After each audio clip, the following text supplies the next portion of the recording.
क्या बोला था कितने लेक्चर में ख़त्म होगा? 17 बोला था, 17 लेक्चर में ख़त्म होगा और 18वें लेक्चर में रिवीजन होगा। तो अपन ने पढ़ा था ब्लड, जब ब्लड पढ़ा था, नहीं वो पहला लेक्चर तो बेसिक था, मॉर्फोलॉजी का डेफिनेशन था, बातें नहीं। अब वहाँ पे मैंने बोला था ब्लड का जो मैंने बेसिक चीज़ें बताई थी, तो वहाँ पे ना मेरे को ये बताओ जाइगोट के अंदर जो यॉक था, फिर सेकंड नंबर पे लिवर, थर्ड नंबर पे बोन। चलो तुम बताओ किस कंडीशन में हमारी जो bone marrow, yellow bone marrow होती है, वो भी ब्लड बनाती है, किस कंडीशन में?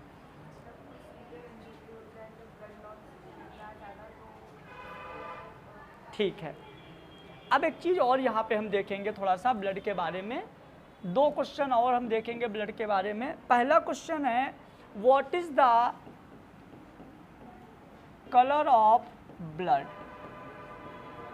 चलो बताओ कलर ऑफ ब्लड, तुम बताओ ब्लड का कलर क्या होता है? Blue, red. और कोई? Colour of blood, what is the colour of blood? Red. Blue कहाँ से ब्लड होता है जी?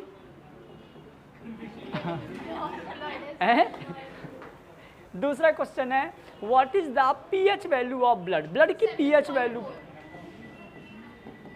ब्लड का पीएच वैल्यू होता है 7.4। मतलब अब चलो तीसरा क्वेश्चन है what is the taste of blood? Blood का टेस्ट कैसा होता है? नमकीन जैसे, स्लाइटली एल्कलाइन, हल्का सा क्षारीय है, हल्का सा बेसिक होता है ब्लड का पीएच। कभी एक नाम तुम लोगों ने कभी हिंदी में सुना होगा, खून के आंसू रोना, सुना है? ऐसा क्यों बोलते हैं खून के आंसू रोना? क्योंकि आंसू और खून दोनों का पीएच वैल्यू सेम होता है। चाहे आप अपने आंसू का टेस्ट ले लो, कई बार तो ले ही लेते हैं, रोते रोते ऐसे साइड से पहुंच ही जाता है, ऐसे नाली बनी रहती है ना, ऐसे कहाँ से इधर से निकलता है ऐसे, है ना, तो कभी ना कभी आंसू भी पहुंच जाती है। अब ब्लड तो कई बार मुंह में पहुंच जाता है, जैसे मान लो कहीं चोट लगी तो दिमाग नहीं लगाते, जैसे हाथ में चोट लगी डायरेक्ट मुंह में चला जाता है। तो ब्लड का टेस्ट अपन कई बार ले चुके हैं, लेकिन कई लोग आंसू का भी टेस्ट ले चुके हैं। हेलो, होता है ना, सर रोते रोते पहुंच जाता है तो टेस्ट तो आ ही जाता है, जीभ को थोड़ी मना करोगे टेस्ट ना लो। तो दोनों का पीएच वैल्यू सेम होता है, इसीलिए अपन बोलते हैं खून के आंसू रोना। बात यह है आज सिर्फ अपने को ये सीखना है, आज सिर्फ अपने को क्या सीखना है? Composition of blood. कंपोजिशन मतलब ब्लड के अंदर क्या क्या चीज़ें होती हैं, ये बहुत इंपॉर्टेंट है। आप ये मान लो सबसे ज़्यादा इंपॉर्टेंट हमारी बॉडी में ब्लड है। तो एक दो लोगों से पूछ लेता हूँ, आप बताइए नॉर्मली ब्लड में क्या क्या होता है?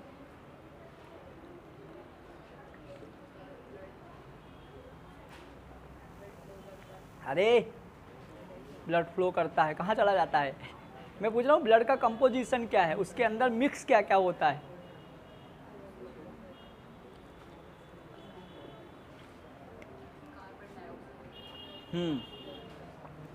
सुनो, ब्लड के अंदर न्यूट्रिशंस होते हैं, CO2, ऑक्सीजन, फिर न्यूट्रिशन में प्रोटीन, फैट, कार्बोहाइड्रेट, फिर मिनरल्स, एलिमेंट्स, हार्मोन्स।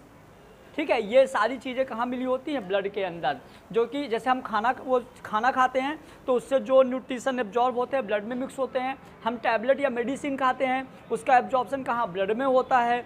फिर हम सिरप पीते हैं, ब्लड में होता है। हम इंजेक्शन लगाते हैं, ब्लड में जाता है। तो जितनी भी सर्कुलेशन वाली चीज़ें हैं जो हमारी बॉडी की एक जगह से दूसरी जगह पे सर्कुलेट होती हैं, वो सारी चीज़ें किस में होके जाती है? ब्लड में। जैसे मान लो समझो कि अपने पैर में चोट लगी, मान लो अपने यहाँ पैर में चोट लग गई।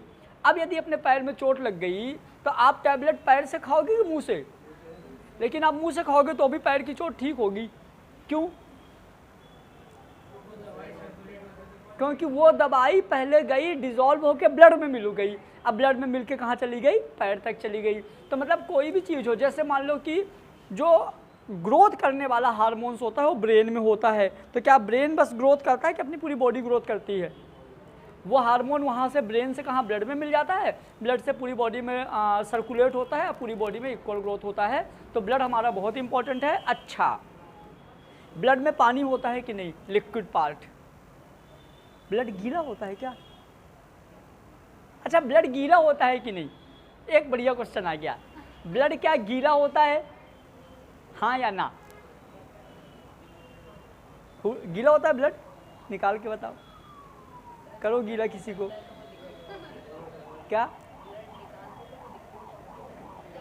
ब्लड गीला होगा, वो पैर बस मत मानना है उसमें धोखे से पैर मत मानना स्टैंड में, समझ गए? ब्लड गीला, एक्चुअल में ब्लड गीला नहीं, ब्लड के अंदर जो वाटर है ना वो गीलापन प्रोवाइड करता है। तो यदि हम बात करें बेटा कंपोजिशन ऑफ ब्लड, तो ब्लड के लिए बहुत ज़्यादा इम्पोर्टेंट पॉइंट है एक कि blood is a special connective tissue. ये हम एनिमल टिश्यू में पढ़ेंगे, फिर भी आप याद रखिए blood is a special connective tissue. क्या है? ये एक स्पेशल कनेक्टिव टिश्यू होता है। तो आप ये भी याद रखोगे जो हमारा ब्लड है वो एक टिश्यू है। क्या याद रखोगे? ब्लड हमारा एक टिश्यू है, भले वो लिक्विड फॉर्म में है लेकिन क्या है? टिश्यू। कौन सा? स्पेशल टाइप का कनेक्टिव टिश्यू होता है। एक्चुअल में हम इसको एक बोलते हैं वैस्कुलर कनेक्टिव टिश्यू। क्या होता है? Vascular connective tissue. अब ब्लड के अंदर देखो 55% लिक्विड पार्ट होता है और 45% सॉलिड पार्ट होता है। ब्लड के अंदर 55% लिक्विड पार्ट है और 45% सॉलिड पार्ट है। लिक्विड में क्या क्या है? तो मैट्रिक्स एंड प्लाज्मा। अब देखो कैसे, कभी तुम लोगों ने लैब गए होंगे, पैथोलॉजी लैब जहाँ ब्लड टेस्ट करते हैं, तो वो लोग ना एक ऐसी ग्लास ट्यूब होती है उसके अंदर ब्लड निकाल लेते हैं। ब्लड निकालने के बाद तुम लोग देखे होंगे नीचे नीचे पानी भर जाता है और ऊपर ब्लैक ब्लैक और सॉलिड वाला पार्ट अलग हो जाता है। देखा है ना? नहीं देखे छोड़ो कहीं। चोट लगने के बाद जब वहाँ पे थक्का बन जाता है, क्लॉट बन जाता है, तो वहाँ से कुछ पानी टाइप का निकलता है। ये नहीं देखा? निकलता है ना, कई बार चोट लगा होगा तो ऐसे तुम लोग देख रहे हो जैसे सब तुम पत्थर हो, चोट ही नहीं लगी हो कभी। कभी नहीं लगी चोट? तो बोलो ना मुंह से हाँ। इतना तेज मत बोलो कि दूसरों का डिस्टर्ब उधर सुनाई दे रहा होगा उन लोगों को। चलो फिर यदि हम सॉलिड वाले पार्ट में बात करें तो सॉलिड वाले पार्ट में आरबीसी, डब्ल्यूबीसी, प्लेटलेट्स, ये ब्लड का सॉलिड वाला पार्ट है। कौन सा है? ये सॉलिड वाला पार्ट है, ये लिक्विड वाला पार्ट है। चलिए अब यहाँ पे जो हमारा मैट्रिक्स वाला पार्ट होता है, देखो जो हमारा ये मैट्रिक्स वाला पार्ट है, ये हम इसको प्लाज्मा भी बोलते हैं, मैट्रिक्स या प्लाज्मा। आज अपन समझेंगे प्लाज्मा क्या है, बहुत इंपॉर्टेंट है। चलिए तो यदि हम बात करें प्लाज्मा, तो तुम इधर डायग्राम से तुम समझ सकते हो भैया। ये देखो, ये हमारा आरबीसी, डब्ल्यूबीसी और प्लेटलेट्स ये नीचे हो गया। बाकी ये जो लिक्विड वाला पार्ट बचा है इसको हम क्या बोलते हैं? प्लाज्मा। नीट में एक बार क्वेश्चन पूछा गया था कि व्हाट इज प्लाज्मा, और नीचे 4 स्टेटमेंट लिखे हुए थे। छोटा सा क्वेश्चन था लेकिन उसके ऑप्शंस बड़े बड़े थे। तो आपको प्लाज्मा के बारे में याद रखना है, matrix of blood is called plasma, it is pale yellow colour, ये याद रखना है। यही आपसे एग्जाम में पूछा था। ये क्या पीला है? पीला है क्या? ये हल्का पीला है। पीला नहीं जानते लड़के तो चलो ठीक है, ये है पीला ये कौन सा कलर है? बोलिए हरा। वाह, ये कौन सा कलर है? Pale yellow.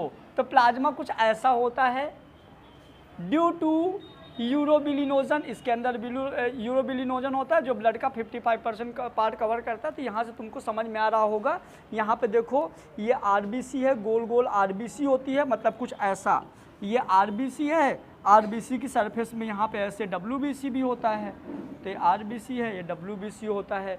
तो हमारा ब्लड का कंपोजिशन में आप याद रखोगे कि जो ब्लड का कंपोजिशन होता है तो 55% पार्ट लिक्विड होता है, 45% पार्ट सॉलिड होता है। जो लिक्विड होता है वो होता है प्लाज्मा, जो कि पेल येलो कलर का होता है, और जो सॉलिड वाला पार्ट होता है उसके अंदर होता है आरबीसी, डब्ल्यूबीसी, प्लेटलेट्स। अभी इन सबको अलग अलग अपने को डिटेल से पढ़ने हैं। तो सबसे पहले अब देखो जो आपका लिक्विड वाला पार्ट है जो पेल येलो कलर का है, एक प्लाज्मा जो है ये लिक्विड वाला पार्ट है। फलक आप बताओ, यदि ये लिक्विड वाला पार्ट है और यदि ये वाटर है तो क्या इसका पेल येलो कलर होना चाहिए? कुछ तो मिला होगा, और जो भी मिला होगा वो लिक्विड नहीं होगा, सॉलिड होगा। एक एग्जांपल मैं देता हूँ, जैसे मान लीजिए कि एक बाल्टी पानी में हमने क्या किया, 1 चम्मच लाल कलर का रंग डाल दिया जो होली में यूज करते हैं, और उसको घोल दिया, तो पानी कैसा दिखेगा, लाल कलर का। लेकिन एक्चुअल में जो पानी ट्रांसपेरेंट था, बट उसके अंदर कुछ सॉलिड या पाउडर फॉर्म में कोई चीज़ मिलाई गई है, तो एक्चुअल में ये पहले ट्रांसपेरेंट था। इसीलिए किसी किसी बुक में लिखा रहता है plasma is a transparent liquid. आपने देखा होगा जब अपने हाथ से निकलता है ना तो ट्रांसपेरेंट ही होता है। जो जैसे चोट लग गई, चोट लगने के बाद वहाँ पे थक्का बन जाता है, फिर वहाँ जो साइड से थोड़ा थोड़ा निकलता है वो कैसा रहता है, वाइट, मतलब पानी जैसे ट्रांसपेरेंट रहता है। जो इसके अंदर ये थोड़ा थोड़ा जो मटेरियल इसको कलर कर रहा है, पीला कलर इसको दे रहा है, वो सॉलिड वाला पार्ट है। इसका मतलब ये समझ में आया कि जो 55% 55% जो लिक्विड है इसके अंदर थोड़ा बहुत सॉलिड भी होगा, 2-5% 10% इसके अंदर सॉलिड भी होगा, मतलब 55 के अंदर। तो ये कुछ ऐसे बनेगा, देखिए। अब यहाँ पे बेटा 90 से 92% क्या है, वाटर। अब यदि किसी कंपोजिशन में 92% पानी है, इसका मतलब ज़्यादातर वो हमको पानी ही दिखेगा। जैसे मान लो आपने 1 गिलास दूध लिया और उसमें शक्कर डाल दिया, तो किसका अमाउंट ज़्यादा है, ठीक है। सॉलिड वाले पार्ट में कुछ इनऑर्गेनिक सॉलिड्स होते हैं, कुछ ऑर्गेनिक सॉलिड होते हैं। जो इनऑर्गेनिक सॉलिड है मतलब ये इनऑर्गेनिक कंपाउंड है, मतलब ये कार्बन वाले नहीं है, ये कुछ और हैं। ये सारे एलिमेंट्स आपको मिलेंगे पीरियोडिक टेबल में। जैसे आयन, आयन में आपका सोडियम आयन मिल सकता है, कैल्शियम आयन मिल सकता है, आयरन मिल सकता है, ठीक है, मैग्नीशियम मिल सकता है। इस तरह से आयन्स भी हमारे ब्लड में होते हैं। उसके बाद सॉल्ट भी होता है, NaCl। बहुत बार एग्जाम में पूछा जाता है हमारी बॉडी में ऐसा कौन सा सॉल्ट है जो सबसे ज़्यादा प्रेजेंट होता है, क्योंकि NaCl भी अपनी बॉडी में, KCl भी है, लेकिन ये जो कॉमन सॉल्ट होता है, जो NaCl होता है, ये हमारी बॉडी में पाया जाने वाला सबसे ज़्यादा अमाउंट का सॉल्ट है। यदि हमारी बॉडी में 100 ग्राम सॉल्ट है, 100 में 70-80 ग्राम सिर्फ NaCl है, बाकी बची हुई चीज़ें। फिर उसके बाद गैसेस भी हमारी बॉडी में होती हैं, CO2, O2, carbon dioxide, oxygen, ये हमारी बॉडी में गैसेस भी होती हैं। उसके बाद यदि हम ऑर्गेनिक सब्सटेंस की बात करें, वेरी IMP, देखो ना ये 0.09% है, 1% भी नहीं है। यहाँ पे जो सॉलिड वाला पार्ट है 8 से 10% है, तो 8 से 10% में ये 1% भी नहीं है। लगभग आप 1% बोल सकते हो, और 7 से 9 मतलब ज़्यादातर तो क्या है, ऑर्गेनिक ही है। अपन रोटी बनाते हैं तो आटे में नमक डालते हैं ना, तो जो नमक है वो NaCl है।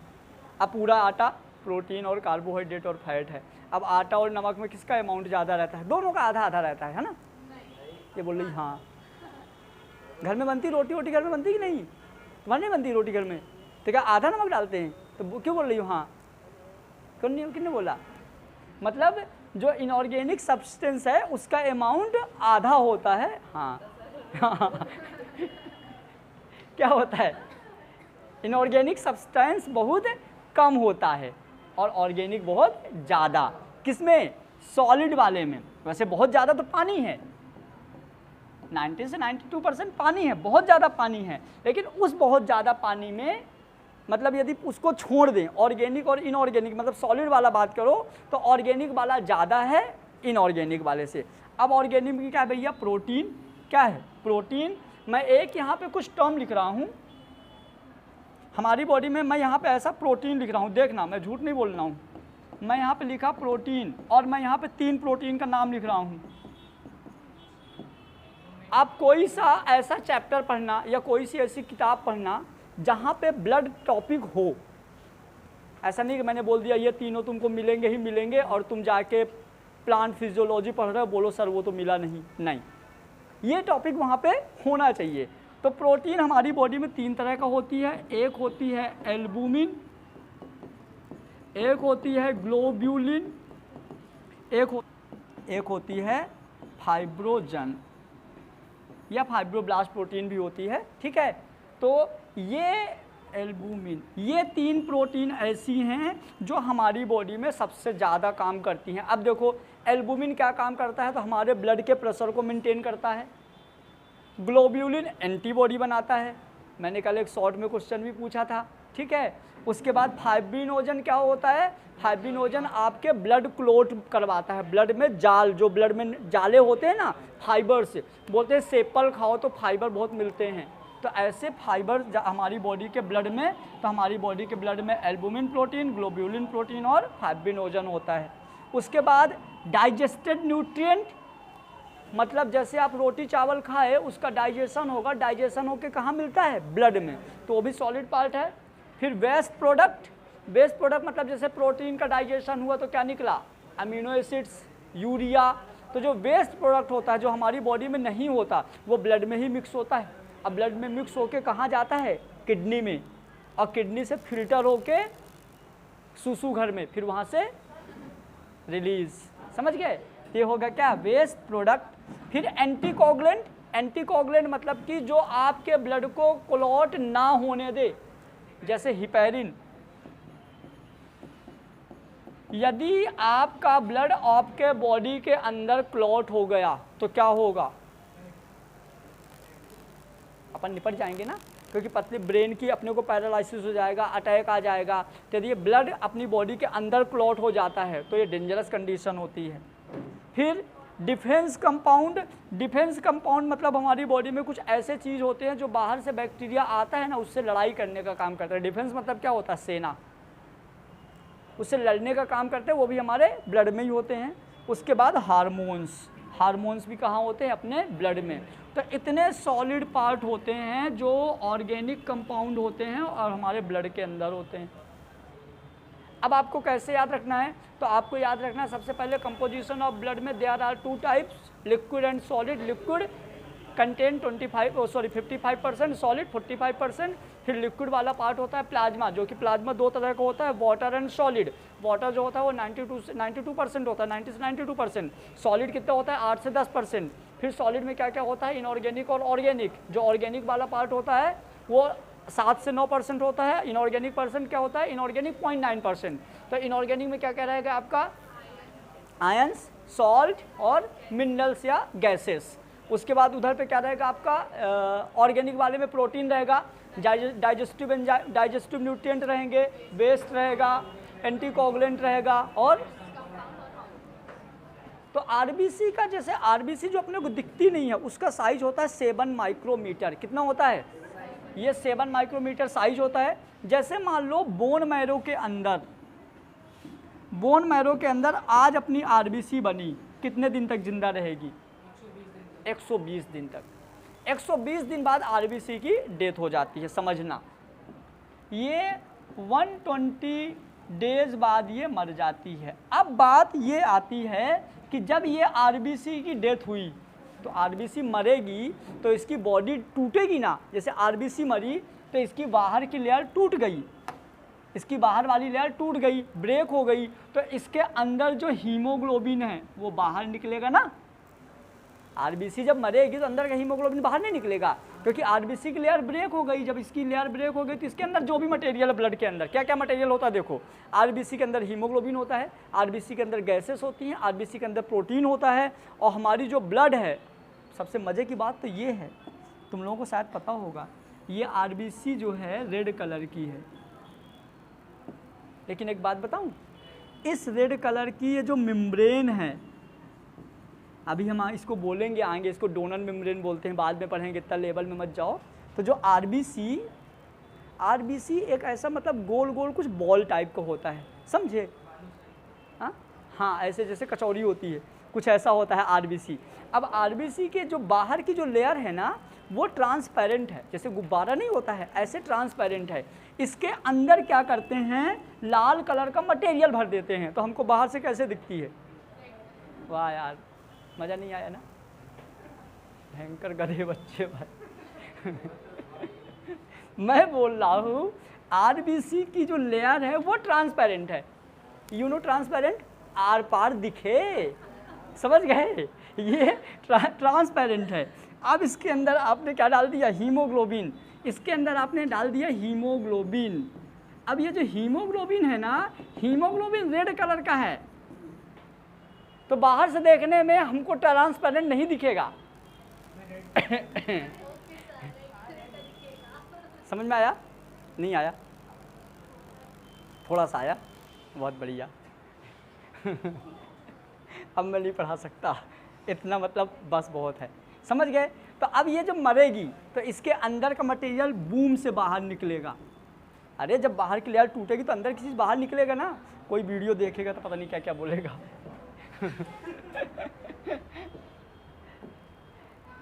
चलो आ जाओ बेटा। जैसे आरबीसी की डेड होगी तो इसके अंदर निकलेगा हीम और ग्लोबिन, क्योंकि इसके अंदर होता है हीमोग्लोबिन।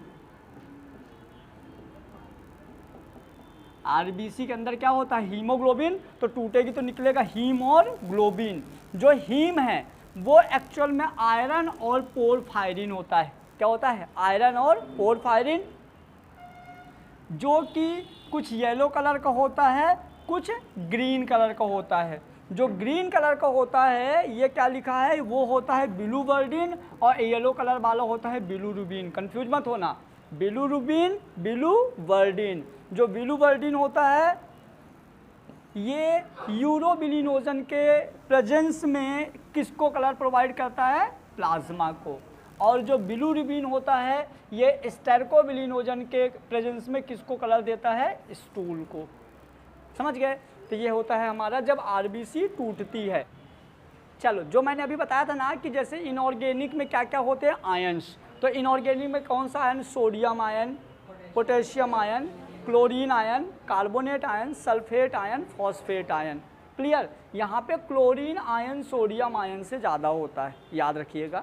फिर इसके बाद यदि हम सॉल्ट की बात करें तो NaCl मैक्सिमम अमाउंट में होता है, KCl, NaSCO3 और HKCO3। उसके बाद यदि हम गैसेस की बात करें तो गैसेस में क्या होंगी? ऑक्सीजन और कार्बन डाइऑक्साइड, जो कि हमारे ब्लड में डिज़ोल्व फॉर्म में होती हैं। मतलब हमारे ब्लड के अंदर ऑक्सीजन और कार्बन डाइऑक्साइड घुला हुआ होता है।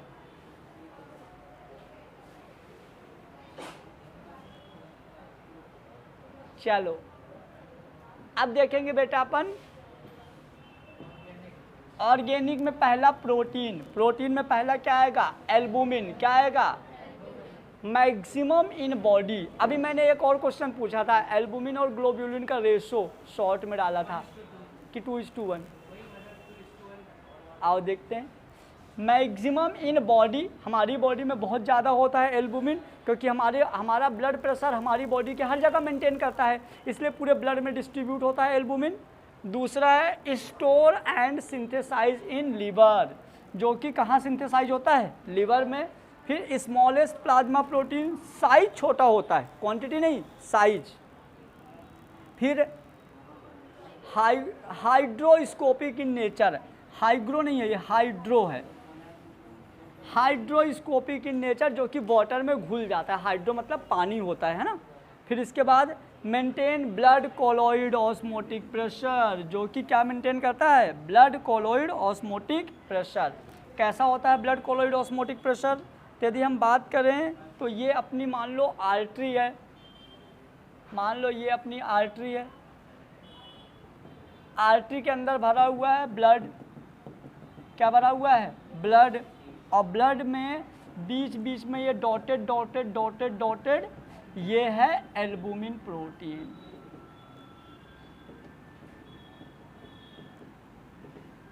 क्या है?